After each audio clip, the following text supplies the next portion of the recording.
Hay lugares donde nadie debería vivir. Rafael pensó que mudarse junto a un viejo cementerio ayudaría a su familia, pero cada noche algo comenzó a rondar su casa. Una criatura que observaba a su hijo desde la oscuridad. Esta es la aterradora historia de cómo una presencia extraña terminó destruyendo a su familia para siempre. Pero antes de comenzar, deja tu like y suscríbete para más historias de terror reales. Hay decisiones que tomamos sin pensar en las consecuencias. Decisiones que parecen prácticas, convenientes, pero que resultan ser los peores errores de nuestras vidas. Como elegir dónde vivir. Algunos lugares tienen historia, tienen energías, tienen cosas que los habitan. Y cuando elegimos vivir en esos lugares, especialmente cuando hay niños involucrados, nos exponemos a peligros que nunca imaginamos. Esta es mi historia. Mi nombre es Rafael y soy de Puebla. Hace 2 años mi familia y yo nos mudamos a una casa pequeña junto a un cementerio viejo. Pensamos que el precio bajo era una oportunidad. No entendimos que había una razón por la que nadie más quería vivir ahí. Y lo que descubrimos, lo que nos pasó en esa casa, destruyó a mi familia. Me quitó a mi hijo de la forma más horrible posible. Mi esposa Clara y yo teníamos problemas económicos. Yo había perdido mi trabajo en la ciudad y necesitábamos un lugar más barato donde vivir.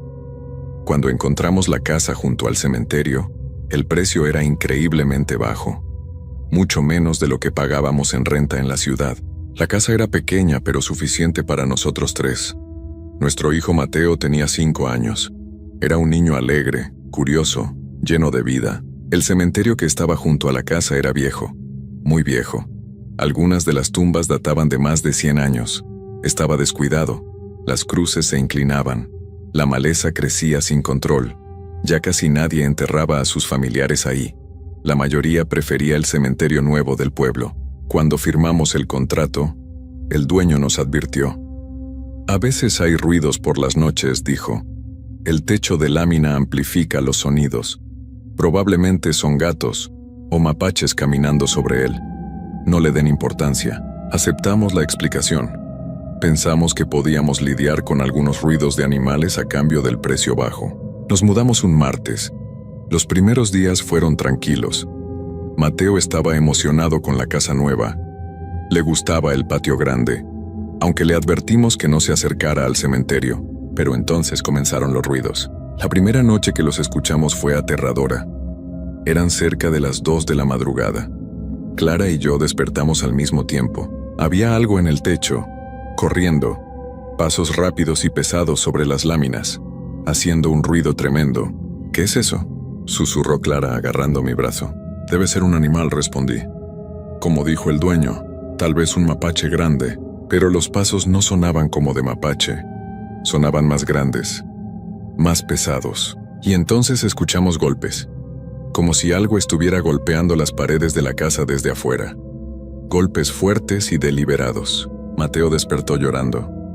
Papi, ¿qué es ese ruido? Tengo miedo. Lo calmamos como pudimos. Son solo animales, mi amor. No te preocupes. Los ruidos continuaron durante casi 1 hora, y luego finalmente cesaron. Todo quedó en silencio. A la mañana siguiente salí a revisar, y encontré algo que me perturbó. Huellas. En la tierra suelta alrededor de la casa. Eran extrañas. Parecían de perro. Grandes. De un animal del tamaño de un perro grande. Pero mezcladas con ellas había otras marcas, que parecían pies humanos, descalzos. Como si algo que caminaba a veces en 4 patas y a veces en 2, hubiera estado dando vueltas alrededor de nuestra casa. Se lo mostré a Clara. ¿Qué tipo de animal deja huellas así?, preguntó nerviosa. No lo sé, pero tal vez deberíamos conseguir un perro, para ahuyentar lo que sea que está viniendo. Conseguimos un perro, un mestizo grande que el vecino nos regaló. Lo llamamos Bruno. Pensamos que su presencia ahuyentaría a los animales que estaban molestando. Pero Bruno hacía algo extraño. Cada noche cerca de las 2 de la madrugada comenzaba a llorar.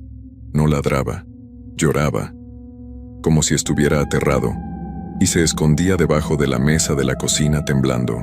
Y los ruidos en el techo continuaban, si acaso empeoraban.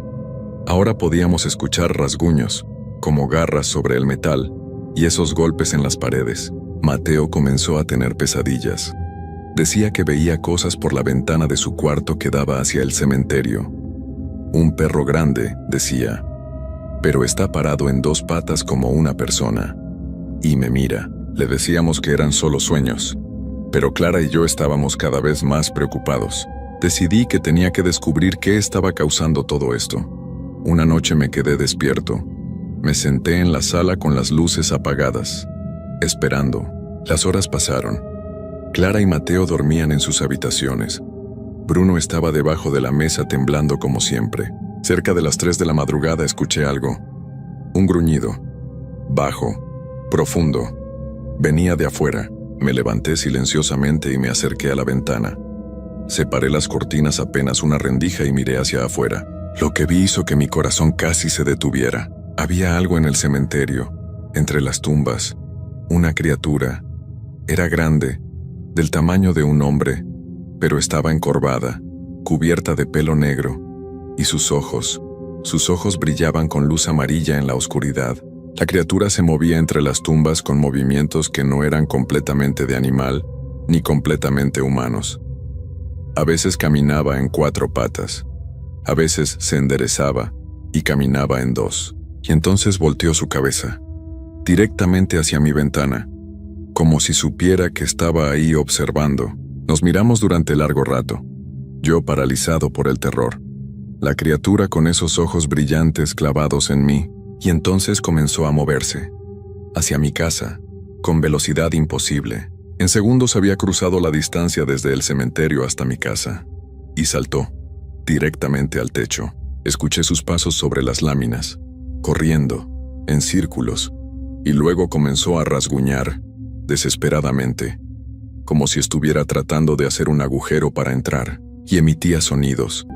No eran gruñidos normales de animal, eran casi como risas humanas distorsionadas mezcladas con gruñidos. Me quedé ahí parado en la sala, aterrado, sin saber qué hacer. Los sonidos continuaron durante casi 2 horas, y luego finalmente cesaron. Escuché a la criatura bajar del techo y alejarse de vuelta hacia el cementerio. Cuando amaneció salí con cuidado. Las huellas estaban por todas partes, y en el techo había marcas. Rasguños profundos en el metal de las láminas. Le conté a Clara lo que había visto. «Tenemos que irnos de aquí», dijo. «Este lugar no es seguro». Pero no teníamos dinero para mudarnos. Habíamos gastado todo en la mudanza. Estábamos atrapados ahí al menos por unos meses más. Los días siguientes fueron un infierno. La presencia continuaba apareciendo cada noche. Los perros del vecindario lloraban. Bruno se negaba a salir de debajo de la mesa después de que oscurecía, y Mateo seguía viendo cosas. El perro parado me mira, decía, desde las cruces, quiere que vaya con él. Le advertimos una y otra vez que nunca se acercara al cementerio, que se quedara en la casa, que no saliera de noche. Pero entonces pasó lo que más temíamos. Una madrugada Clara me sacudió despierta. «Rafael, Mateo no está en su cama». Saltamos de la cama. Revisamos toda la casa gritando su nombre, no estaba. La puerta principal estaba abierta. Salimos al patio y vi las huellas pequeñas, de un niño de 5 años, caminando hacia el cementerio, y junto a sus huellas había otras, las huellas de la criatura, como si lo hubiera estado guiando. No grité. Corrí hacia el cementerio. Clara corría detrás de mí llorando. Buscamos entre las tumbas gritando el nombre de Mateo. La luz del amanecer comenzaba a aparecer, pero todavía estaba oscuro, y entonces escuché voces. Los vecinos habían escuchado nuestros gritos y venían a ayudar. Encontramos a Mateo 1 hora después. Estaba entre las tumbas más viejas, en la sección más abandonada del cementerio, sentado en el suelo, con la espalda contra una tumba antigua. Estaba vivo, físicamente ileso, pero algo había cambiado. «Mateo», grité corriendo hacia él, «¿estás bien?». Lo tomé en mis brazos, pero no respondió. Me miraba con ojos vacíos, como si no me reconociera. «Hijo, soy yo, papá, estás a salvo». Pero Mateo no habló, no lloró, no hizo ningún sonido. Solo me miraba con esa expresión vacía. Lo llevamos al hospital inmediatamente. Los doctores lo examinaron. «Físicamente está bien», dijeron. No tiene heridas, no tiene golpes, pero está en shock. Algo lo traumatizó profundamente. Mateo no volvió a hablar desde ese día. Han pasado 2 años. Lo hemos llevado con doctores, con psicólogos, con especialistas, pero no habla, no puede o no quiere. Solo se queda sentado mirando hacia la nada y a veces por las noches llora, sin hacer sonido, solo lágrimas corriendo por su rostro. Nos mudamos de esa casa inmediatamente. No me importó el dinero, no me importó nada. Solo quería alejar a mi familia de ese lugar maldito. Pero el daño ya estaba hecho. Mateo nunca será el mismo. Algo pasó esa noche en el cementerio. Algo que vio o experimentó que rompió algo dentro de él. Y yo vivo con la culpa. La culpa de haber elegido esa casa, de haber ignorado las advertencias, de no haber actuado más rápido. Mi familia está destruida. Clara culpa. Yo me culpo. Y Mateo está atrapado en su propio mundo de silencio. A veces cuando lo miro fijamente veo algo en sus ojos. Un terror profundo. Como si todavía estuviera viendo lo que sea que vio esa noche. Y me pregunto qué fue. ¿Qué le hizo esa criatura? ¿Qué le mostró? Pero Mateo nunca podrá decírmelo. Porque no puede hablar. Y viviré el resto de mi vida sin saber. Sin poder ayudarlo. Sin poder borrar lo que pasó. Solo puedo sostenerlo cuando llora. Y prometerle que estoy ahí. Aunque sé que una parte de él nunca regresó de ese cementerio. Que se quedó ahí. Entre las tumbas viejas. Con esa cosa. Para siempre. Historia 2. Hay trabajos que te ponen en situaciones peligrosas sin que te des cuenta. Trabajos donde recoges a desconocidos en la oscuridad sin saber realmente quiénes son o qué son. Los taxistas nocturnos conocemos los riesgos. Asaltos, gente borracha, gente violenta, pero hay riesgos de los que no te advierten. Riesgos que no aparecen en ningún manual de seguridad. Cosas que suben a tu taxi en carreteras solitarias y que no son completamente humanas. Mi nombre es Tomás. Tengo 42 años y soy taxista nocturno de Chihuahua. O era. Porque después de lo que me pasó hace 3 meses, vendí mi taxi y dejé ese trabajo para siempre. Porque recogí algo en una carretera oscura. Algo que parecía hombre pero que no lo era. Algo que dejó marcas en mi taxi y que después empezó a aparecer en mi casa. Esta es mi historia. La historia de cómo un nahual entró a mi taxi y de cómo descubrí que ese taxi ya había sido marcado antes, que yo no fui el primero y que el dueño anterior no tuvo tanta suerte como yo. Llevo 10 años manejando taxi. Trabajo el turno nocturno porque paga mejor. De 10 de la noche a 6 de la mañana. Recorro las carreteras entre los pueblos, llevando gente que necesita viajar de noche por diferentes razones. Es un trabajo solitario, peligroso a veces, pero me acostumbré. Conozco las rutas, conozco los lugares seguros y los lugares que es mejor evitar. El taxi que manejo lo compré hace 6 meses.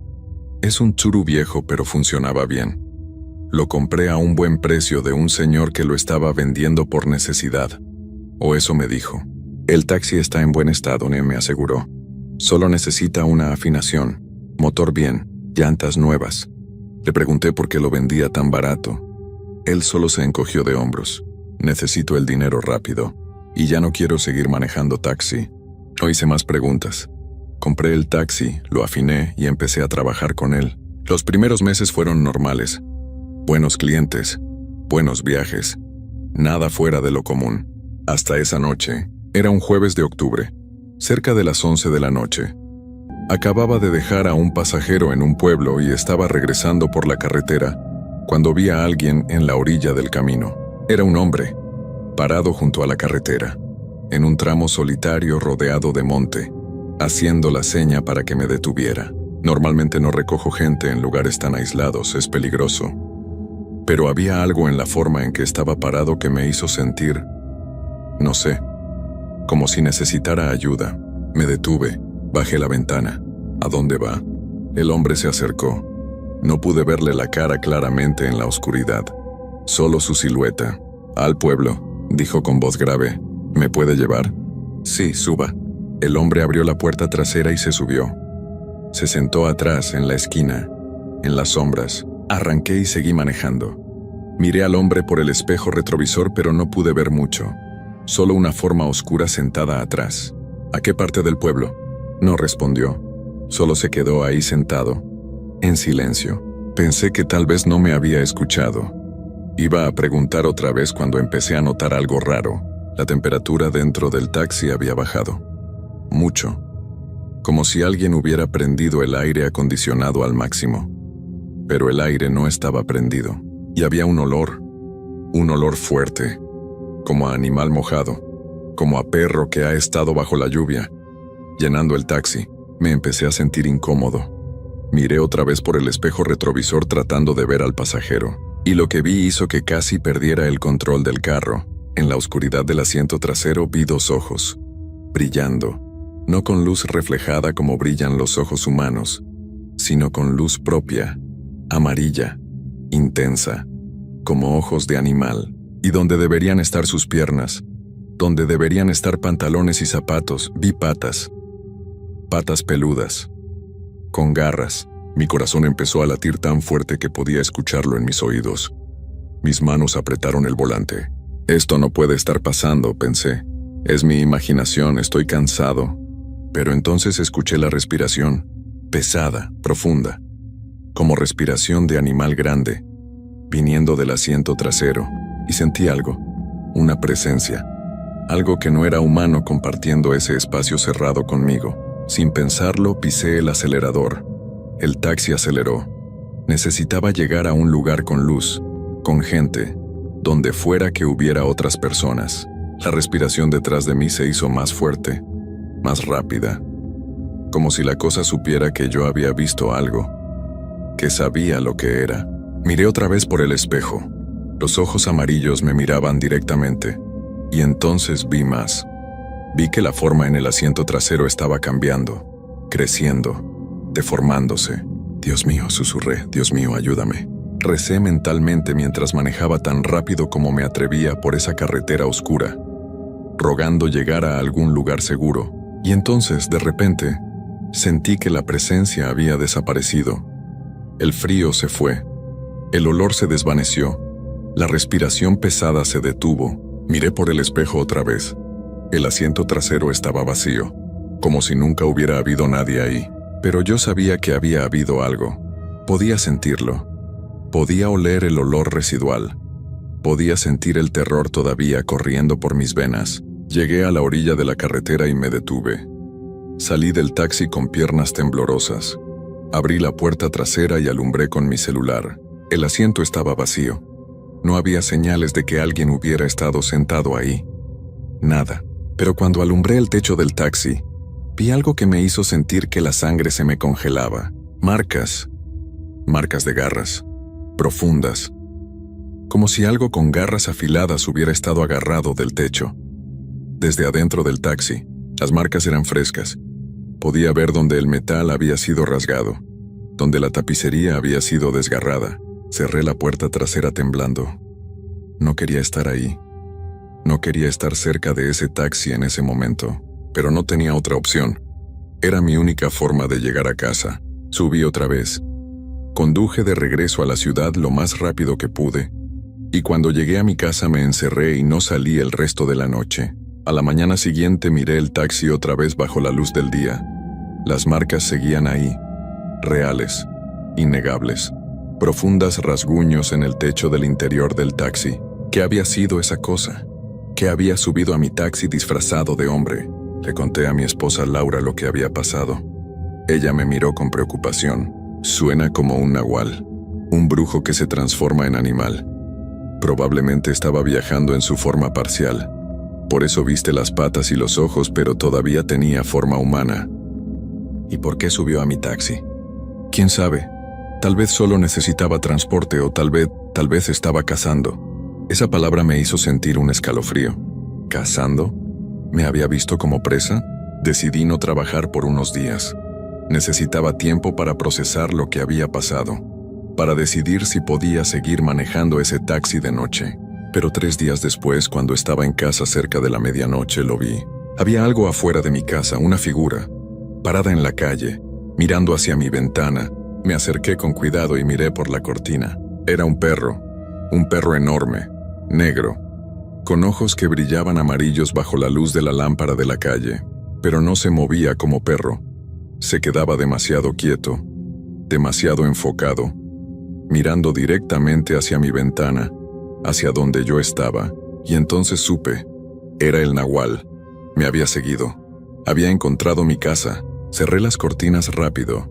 Mi corazón latía fuerte. ¿Por qué me estaba siguiendo? ¿Qué quería de mí? A la noche siguiente apareció otra vez, en el mismo lugar, mirando hacia mi casa. Y la siguiente noche, y la siguiente, cada noche, sin falta, el perro negro aparecía cerca de medianoche. Y se quedaba ahí, a veces durante horas, solo mirando. Laura estaba aterrada. Nuestros hijos preguntaban por qué había un perro grande afuera todas las noches. «Es solo un perro callejero», les decía, «no se preocupen». Pero yo sabía que no era un perro callejero. Era el nahual. Y me estaba acechando. Fui con don Esteban, un curandero del pueblo que conocía de estas cosas. Le conté todo. El pasajero extraño, las marcas en el taxi, el perro que aparecía cada noche. Don Esteban me escuchó con expresión seria. «El nahual te marcó. Cuando subió a tu taxi dejó su marca en ti. Ahora te está siguiendo». «¿Por qué? ¿Qué quiere?» «No lo sé. Los nahuales son impredecibles. Algunos solo les gusta atormentar a la gente. Otros tienen intenciones más oscuras». «¿Qué puedo hacer?» «Puedo darte protecciones, amuletos, pero mientras sigas manejando ese taxi, el nahual va a seguir conectado a ti. Porque ese taxi, hay algo con ese taxi». «¿Qué quiere decir?» «¿De quién lo compraste?» Le di el nombre del señor que me había vendido el taxi. Don Esteban frunció el ceño. Ese hombre, él también era taxista nocturno, y hace como un año desapareció. Lo encontraron semanas después cerca de un río. Algo lo había atacado. Tenía marcas por todo el cuerpo, como de garras de animal. Sentí que el terror me recorría. ¿El dueño anterior de mi taxi había sido atacado por el nahual? ¿Y ahora el nahual me estaba persiguiendo a mí? ¿Crees que es el mismo nahual? Es posible. Tal vez ese taxi está marcado de alguna forma. Tal vez el nahual lo usa para encontrar víctimas, taxistas que trabajan de noche en carreteras solitarias. ¿Qué hago entonces? Vende el taxi, deshazte de él. Es la única forma de romper la conexión. No quería vender el taxi. Era mi fuente de ingresos, mi herramienta de trabajo, pero tampoco podía seguir viviendo así, con ese perro negro apareciendo cada noche, con el miedo constante de que el nahual decidiera atacarme. Puse el taxi a la venta esa misma semana.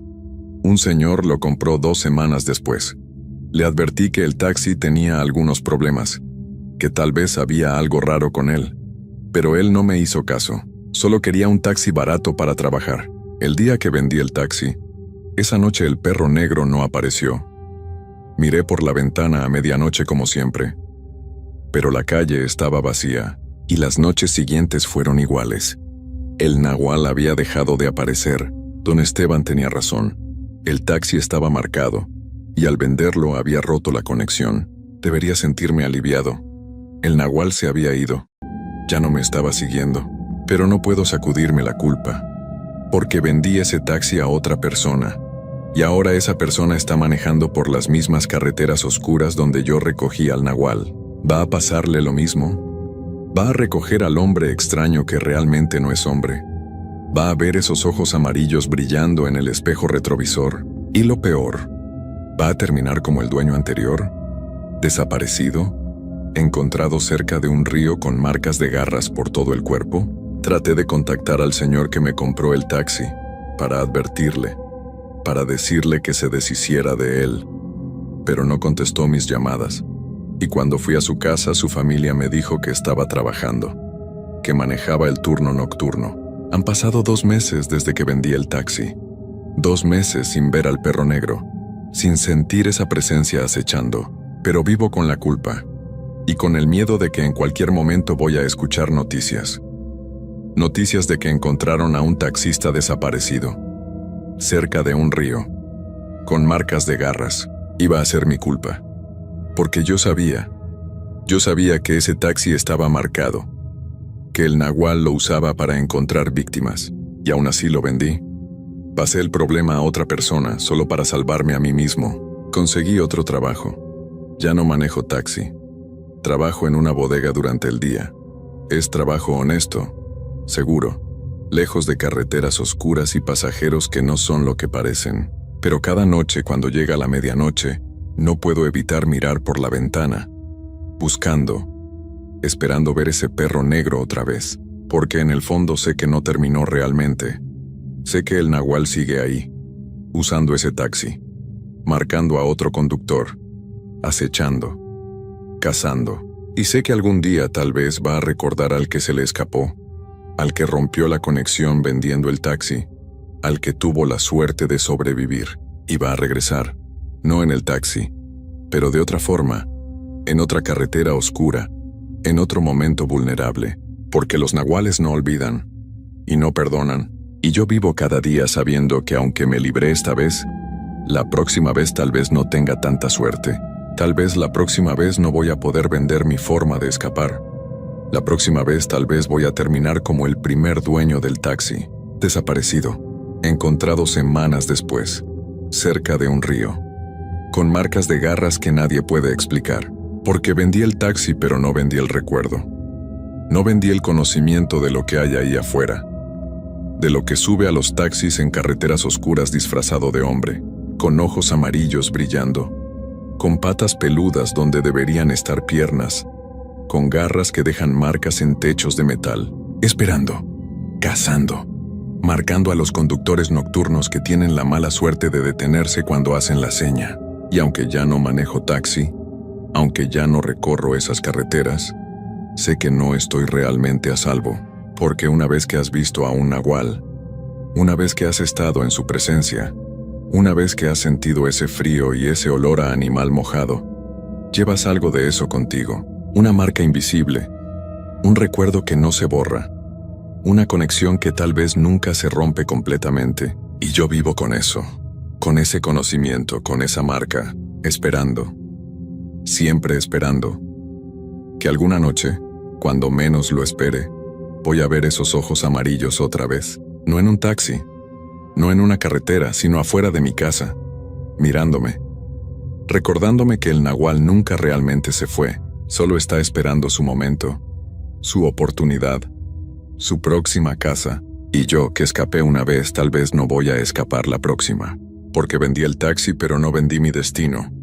No vendí la marca que el nahual dejó en mí aquella noche, cuando subió a mi taxi disfrazado de hombre, y me convirtió en su presa, su objetivo, su próxima víctima, solo que todavía no lo sabe, o tal vez sí, tal vez está esperando el momento perfecto, cuando yo baje la guardia, cuando piense que finalmente estoy a salvo, y entonces va a aparecer, con esos ojos amarillos, con esas garras, con esa respiración pesada, para terminar lo que empezó aquella noche en la carretera oscura, cuando yo cometí el error de detenerme, de recoger a alguien que no era completamente humano y convertirme en parte de la leyenda.